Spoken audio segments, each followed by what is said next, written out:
یا ربی لک الحمد کما ینبغی لجلال وجہک وعظیم سلطانک۔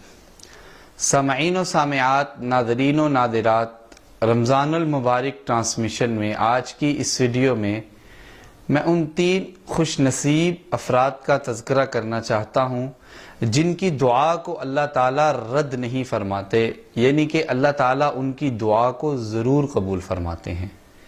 مسند احمد حدیث نمبر 9776۔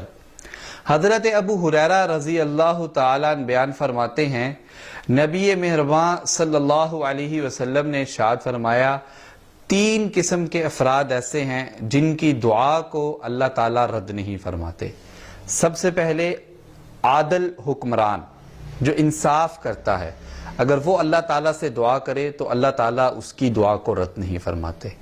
دوسرا روزہ دار، افطاری سے قبل جو اللہ تعالیٰ سے دعا کرے اللہ تعالیٰ اس کی دعا کو رد نہیں فرمائیں گے۔ تیسرا مظلوم انسان جس پہ ظلم کیا جا رہا ہے، وہ جب اللہ تعالیٰ سے دعا کرے اللہ تعالیٰ اس کی دعا کو بھی رد نہیں فرماتے۔ سامعین و سامعات، یہ رحمت، یہ بخشش کی گھڑیاں بڑی تیزی سے ہمارے پاس سے گزرتی جا رہی ہیں۔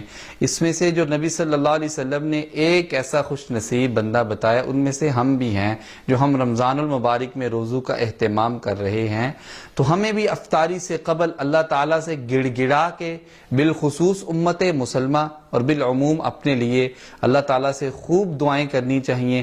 اللہ تعالیٰ ہماری دعاؤں کو رد نہیں فرمائیں گے۔ میری اس ویڈیو کو لائک اور زیادہ سے زیادہ شیئر کیجئے اور مجھے بھی اپنی دعاؤں میں یاد رکھیے، اور رمضان المبارک ٹرانسمیشن میں میرے ساتھ رہیے، ہر روز ایک نئے پیغام کے ساتھ۔